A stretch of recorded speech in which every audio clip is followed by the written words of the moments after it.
Brown's Talking Birds. Made possible by the generous support of the Birdwatchers General Store, Orleans, Cape Cod. Birdwatchersgeneralstore.com. And by Vortex Optics with the VIP warranty, their unlimited lifetime promise to keep you and your optic covered. Learn more at vortexoptics.com. Good morning, afternoon, or evening, and welcome to our show number 997, in which we'll hear about an amazing and encouraging new study with a very lofty aim, finding a solution to species extinction. The University of Minnesota's Dr. Anup Joshi will explain. Meanwhile, we have two audio postcards today, both from outside the U.S., a newly produced one from Toronto, Canada, and one recorded in late May from across the pond in London, England. We'll start with our Canadian card from Paula, and by way of a special connection to some of the birds she's observing, we note that the road she lives on is named Swift. Hello, Paula. Hello, Ray and Talking Birds enthusiasts. It's Paula from Toronto, Ontario, with two very subtle sounds that you're going to have to really listen to hear over the roar of traffic. The first are my chimney swifts in my parking lot. They come here every year, and there's a lot of them this year. It's so great. And then out front, there's a big mulberry tree, and the fledgling cedar waxwings are begging mama for berries. Enjoy, everyone, and take care. Thank you, Paula. A couple of my favorite birds there, chimney swifts and cedar waxwings. And now we have our second of two audio postcards from all the way across the pond, England, that is. Hi, Ray. This is Brian and Suzanne. Hello. And we are sending this audio postcard from Kensington Gardens in London, England. We are here on vacation, and as you can hear, in the background we have some parakeets that are apparently here because in 1951 they were shooting some scenes from the movie African Queen, and the parakeets escaped, took up shop here, and they've been here ever since. They're green and beautiful and shiny, and there's ravens here, there's pigeons here, and people and rain. So it's May 22nd, and we're signing off. Thanks, Ray. Have a great day. Thank you, Brian, and thank you, Suzanne. And get a little bit of everything over there, even a little movie trivia in that postcard. Easy to make an audio postcard. We can even do it ourselves. We've tried it. Just grab a smartphone or borrow one if you don't have one, and just record yourself describing a bird or some birds that you're seeing, maybe 30 seconds worth or so. No particular exact time required. And just send the file to ray@talkingbirds.com. That's ray@talkingbirds.com. Moving right along to our Mystery Bird Contest preview. The actual contest a little bit later on. That's the sound of our mystery bird.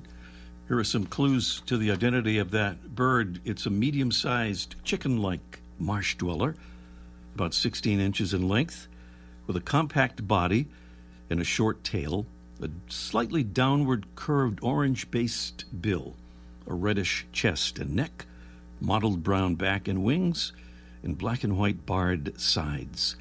Our bird feeds by wading through shallow waters and seizing prey like crustaceans, aquatic insects, small fish, and frogs.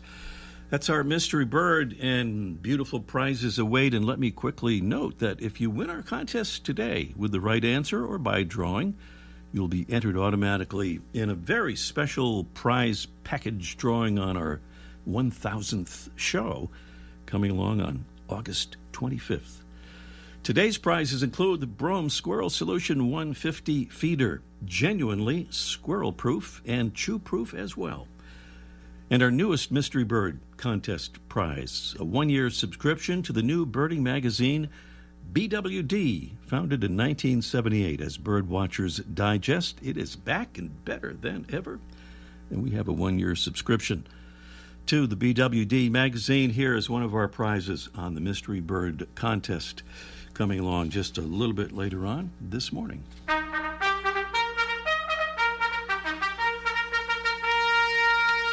That's the sound of a salute to our favorite folks, Talking Birds ambassadors, helping us get the word out about birds and conservation. And thank you to Jason Delisle from Hillsborough, North Carolina. Jason says, in the early pandemic, I started listening to all the Talking Birds archives in order and finally caught up to the present live versions in July 2024. We made the pilgrimage to the Birdwatchers General Store on July 1st and talked with Mike and the crew. What a fun time. Birders are cool. I bought the socks to prove it. He says, and about them being cool, I don't care what anyone else says. And he says, so now I need some Talking Birds stuff to share down here. Thank you so much, Jason, for becoming a Talking Birds ambassador. Well, in just 3 weeks from now, we'll celebrate our 1,000th show. And we should say that keeping going this long is, Talking Birds ambassadors have a lot to do with that, because they have helped us grow our audience over and over and over and helped us earn the support of the wonderful sponsors that help us keep going. So being an ambassador is a big deal for us, for you to become an ambassador, and it's so easy to do. It takes about maybe 2 minutes, 3 at the most, to sign up. And then we just send you some cards, and at your leisure, you can hand some out to your friends and neighbors. To sign up as an ambassador, just go to talkingbirds.com, no G in talking, and click on the Get Involved tab up at the top of the homepage. Still to come today, we'll talk with the University of Minnesota's Anup Joshi about a plan aimed at trying to save threatened species from extinction. Also today, Mike O'Connor will join us for Let's Ask Mike segment, almost live from the archive, with facts and fictions about feeding hummingbirds. And up next, a bird that finds spending a broiling summer's day on a hot rock-covered hillside is just about ideal, is today's featured feathered friend. What would you call a small sparrow that makes its home in the often scorching, hot, rocky slopes of the U.S. Southwest and Mexico? Well, some call it, understandably, the rock sparrow. Its official common name, also understandably, is the rufous-crowned sparrow, a robust, long-tailed sparrow with gray-brown upperparts showing reddish-brown streaks, gray underparts, and a head with a gray face, a rusty eyeline, and a black mustache stripe, and topped with a rufous or rusty crown. Rufous-crowned sparrows don't migrate, and in fact, they don't even fly very much, usually not more than a few hundred feet at a time. They walk and hop, unlike most birds who do one or the other. In spring and summer, they eat mostly insects, like crickets, grasshoppers, and beetles. In winter, they forage for seeds and stems of plants like wild oats and chickweed. Male rufous-crowned sparrows sing a short, bubbly song reminiscent of that of a house wren.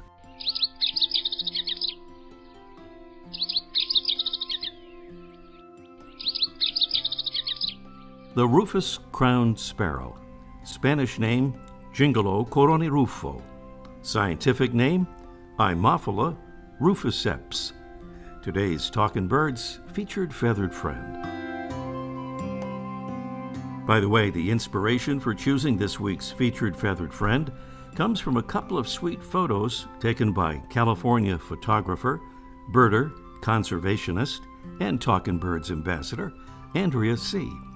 If you visit our social media pages after the show, you'll see Andrea's cool pictures of a rufous-crowned sparrow, along with a link to her beautiful photo-filled website, Andrea Likes Birds. Thanks, Andrea. Welcome again to our show number 997. A coalition of conservationists and researchers have shown how we can prevent the most likely and imminent species extinctions by saving a tiny percentage of the surface of our planet. Dr. Anup Joshi is co-author of a new study detailing this idea. He's a research associate at the University of Minnesota who began his career as a wildlife technician for Smithsonian Institute Nepal Tiger Ecology Project. He studied the natural history of sloth bears in Nepal for his PhD degree. He co-designed the Terai Arc landscape, connecting protected areas in Nepal and India for conservation and movements of tigers and other large mammals. His current research focuses on using remote sensing and GIS tools to identify remaining habitats for protecting rare animal and plant species. And he joins us now to tell us a bit about this new study. Good morning, Anup. Good morning, Ray. Good morning, everybody. Wonderful to have you here. Thank you, Anup. And let me start off with this. One of your colleagues in the study points out that most species on Earth are rare, meaning that species either have very narrow ranges or occur in very low densities, or both. And that rarity is very concentrated, so that only a little more than 1% of the Earth's surface is needed to head off the sixth great extinction of life on Earth. And let me ask you first what we mean by the sixth great extinction. Let me go back and say a mass extinction event, it involves the disappearance of most of the species on the Earth. Mm-hmm. And in the past, 5 extinction events have been due to the natural catastrophes. They can take place over a few million years, mm-hmm. which is very fast in terms of geological terms. I'm quoting here Ian Dale, professor at the University of Texas. Almost all the modern animals group first appeared during what's known as the Cambrian explosion more than 500 million years ago. Mm-hmm. Since then, we have catastrophic extinction events that have occurred, which wiped out around 70% of all plants and animals. Mm-hmm. Now, these events include natural disasters such as change in gases, or in case of the fifth mass extinction that erased most dinosaurs 66 million years ago as an impact of an asteroid. Okay, so the sixth extinction is sometimes also called as Holocenic extinction or Anthropocenic extinction, mm-hmm. which refers to the geological epoch beginning around 10,000 years ago, when humans started significant impact on the planet's ecosystem and climate. So recognizing that only small areas are needed to prevent the most likely and imminent species extinctions of mammals, birds, amphibians, and rare plants, what is the plan that your study presents? So what we did was we identified the pockets of high biodiversity areas that contains rare species. Mm-hmm. And we call them the conservation imperatives. Mm-hmm. And conservation imperatives are the areas of land containing rare and threatened species or species with a narrow range. And they are not within the national parks, community reserves, and other types of protected areas. And we identified 16,825 such species, such sites around the globe, which covers 164 million hectares, or just 1.2% of the Earth's surface. And these sites are the home for over 4,700 rare, which includes 1,100 bird species, mm-hmm. and are in some of the world's most diverse and yet threatened ecosystems. Now, I just want to remind that these areas are outside the protected areas and are not croplands or urban areas or bare grounds. Mm-hmm. So how are these most critical areas identified? So what we did was we used tree mapping analysis to identify these areas. First, the lattice map of the global protected area system, mm-hmm. and the location of rare and endangered species mapped via 6 widely used biodiversity assessment. And then we overlaid this on top of the current satellite imagery to identify forests, shrubs, grasslands, permanent water, crops, urban areas, and bare grounds at the 100-meter resolution. So we overlay these areas and identify these critical areas. Mm-hmm. Well, it sounds like such a colossal effort, but your paper describes it as affordable and achievable. How is that possible? Again, as my colleague pointed out, these rarity sites are very concentrated. So conservation imperative sites are highly concentrated. So over 75% of the location areas, conservation imperatives fall in tropics and subtropic moist forests, and over 87% of them are found in 30 countries. So they are highly concentrated, and really look to one third of the two countries, the Philippines and Brazil, and 38% of these sites are within 2.5 kilometers of existing protected areas. So we figure, we calculated that it'll take about $169 billion to protect all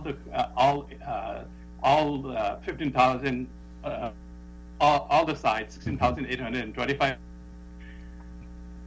Let me take it back. So use protect all causes it'll take $169 billion to protect all the conservation imperative sites in tropics, and $263 billion to protect all conservation imperative sites worldwide. So which is equals to about $53 billion a year for 5 years to protect all these sites. And $53 billion a year sounds large, so 0.4% of United States GDP. And even in just half of that amount would protect the bulk of world's rare and endangered species. Just to keep in the perspective, Americans, we spend $136 billion on our pets, and in 2022, according to American Pet Product Association's data. So I think it's affordable. So a relatively small amount, as you describe, when we think about other costs of things. Well, Anup, how do you hope what you have learned and what is contained in your paper will be implemented, and what is your level of optimism that it will happen on a large scale? I'm an optimistic person. And so what we have right now is there's a UN's high ambition coalition among the targeting 30% of the global terrestrial land surface to be protected by 2030, and there are the countries 139 plus countries have signed that convention on biodiversity. So if the countries use these in their conservation planning, if they start with the imperatives as anchor points, and then anchor points for the conservation, and again, 38% of these areas are within the kilometers of the protected area system. So the amount of money we said can be significantly lower, and then 17% of these areas are within the land by indigenous people and groups. So they know the best. Indigenous people know best on how to manage their lands, and to encouraging them and them to manage these lands, and also land titles would be a great way to do it. Well, for those who'd like to learn more, there is a dedicated website that offers details of this remarkable study. It's globalsafetynet.app, A-P-P, globalsafetynet.app. At that site, you will find also a beautiful 3-minute video that provides a concise overview of the project, including what can be done in our own little corners of the globe. That site again is globalsafetynet.app. The University of Minnesota's Dr. Anup Joshi is co-author of this new study showing how we can prevent the most likely and imminent species extinctions by saving a tiny percentage of the surface of our planet. Anup, thank you so much for being with us, and thank you for your great work. Anup Joshi here on Talking Birds. And up next, it's our Mystery Bird contest in just 1 minute. The flutter of a tail feather, the flash of a wing bar in mid-flight. You don't always have a lot of time to identify a bird in nature, let alone to appreciate its beauty. But with Vortex Optics, you'll have the power to bring every wild moment closer. When you choose Vortex, you're choosing to have a partner in the field as passionate about nature as you are. Whether you're spotting old friends on the backyard feeder or packing for a once-in-a-lifetime trip to add a few species to your life list, Vortex offers a full range of optics and optics accessories for every birder and every budget. And whether the birds are taking you to another state or another country, you're always covered by the Vortex VIP warranty, an unlimited lifetime promise to keep you and your optic covered. If you'd like to learn more, or if you need help choosing your next optic, give Vortex a call at 1-800-4VORTEX or visit vortexoptics.com. We're going to hear this bird a little more loudly here, just in any moment now, I think. There it is right now. That's our mystery bird. Things are going smoothly now, so we're ready for our mystery bird contest.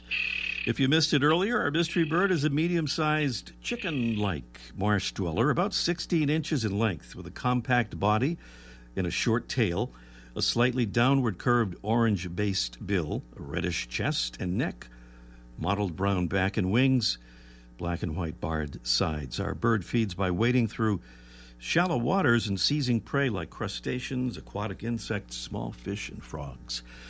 Clues there about our mystery bird: a beautiful Brome Squirrel Solution 150 feeder is a prize, as well as a 1-year subscription to the fabulous new birding magazine, BWD, founded in 1978 as Birdwatcher's Digest. Give us a call and tell us what that mystery bird is, or take a guess, because no correct answer means a drawing will determine our winner. And if you win by either of those methods, you'll be eligible for one of the big prizes that we'll be giving away on our 1,000th show a few weeks from now on the 25th of August. So give us a call and tell us what you think that mystery bird is as soon as you can. That is 781-837-4900. Meanwhile, Mike O'Connor has some thoughts to share with us. It's Let's Ask Mike in just 1 minute.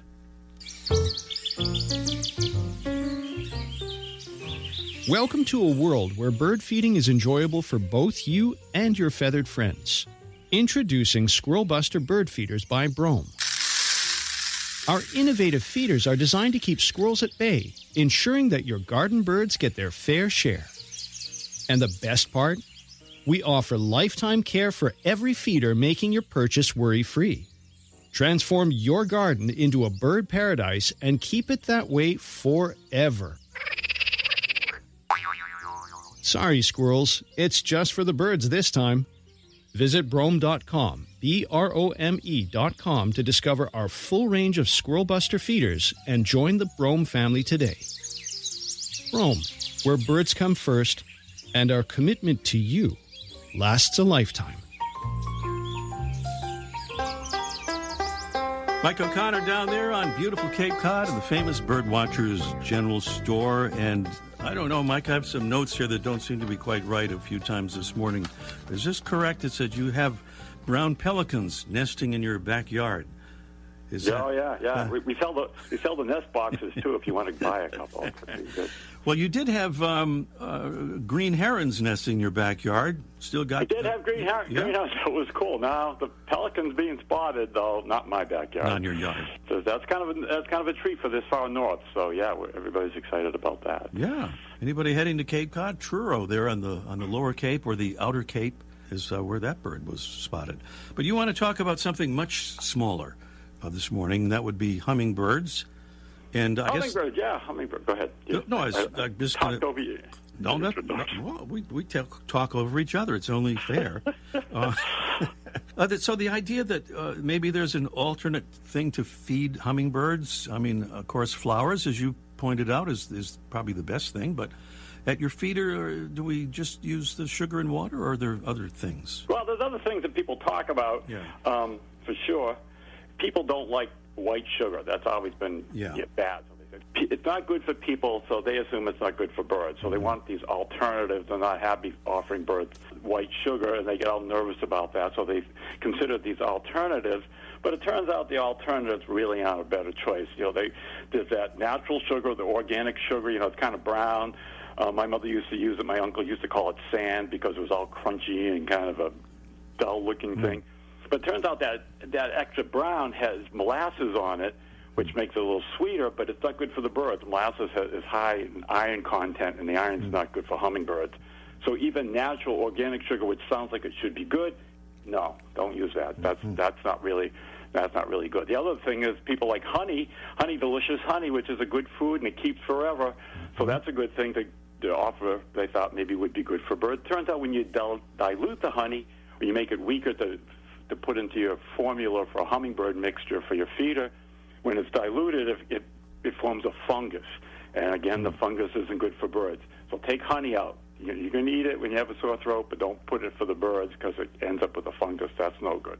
Some people who don't have sugar in the house, they use the powdered sugar, like confectionery sugar, which is kind of fun. But that has cornstarch in it. Of course, that's not good for the birds. Don't use that.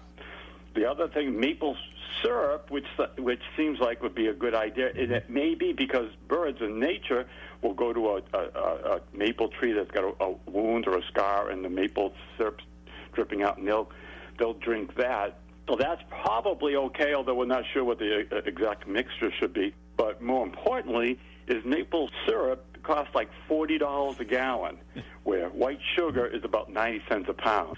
So maple syrup may be okay if you know what you're doing, but it's just too expensive. Go with the plain white sugar, the plain, boring 4-to-1 ratio. You take a cup of water, hot water. Some people argue all day whether to boil it or not. I don't. Other people say don't. Other people say do. That's not an issue. The issue is just plain white sugar, a cup of hot water, a little white sugar, mix it in. It's always a 4-to-1 ratio. Load it up. Don't put any food coloring in it and change it often, and it'll be awesome. All right. So there are alternatives, but you don't necessarily want to actually use them. The alternatives are no good. Stick with the boring one that everybody knows for years. And the other advice is to take honey out, because honey will appreciate it if you do that. That's right. All right. Thanks, Mike, and we'll talk to you next week. Okay, sounds good. Yep. Mike O'Connor here on Talking Birds, and we're back quickly here while we have time for our mystery bird contest and trying to identify this mystery bird right here. And we have Care in Milton, Delaware. Good morning, Care. Good morning. Good morning. I tried not to rhyme Care and Delaware because you've probably heard that too many times. But, well, it doesn't really rhyme. Well, what do you think, Care, on our mystery bird contest? What do you say that is there?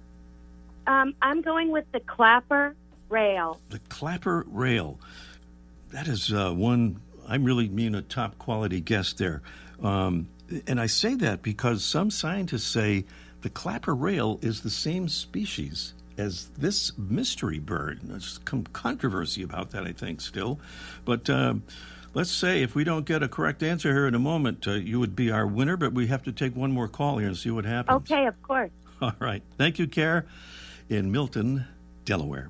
Let's say we have Barbara. She is right by us here in the Marshfield, Massachusetts area. Hello, Barbara. Good morning. Good morning. Well, you heard that clapper rail guest there, maybe. What do you say it is, Barbara? I think it's a Virginia rail. Virginia rail is the way to kind of just make that more clear. Virginia rail. It's so interesting because, as we mentioned, some scientists think, or ornithologists think, they're both the same species, just different color variations. There are other scientists, though, that say these two birds represent 4 different species. So who knows? All I know is we're out of time. Barbara, stay on the line, and Jesse will get your address and all that. Thank you. All right. We are totally out of time. Thanks for being with us. See you next week. Ray Brown's Talking Birds.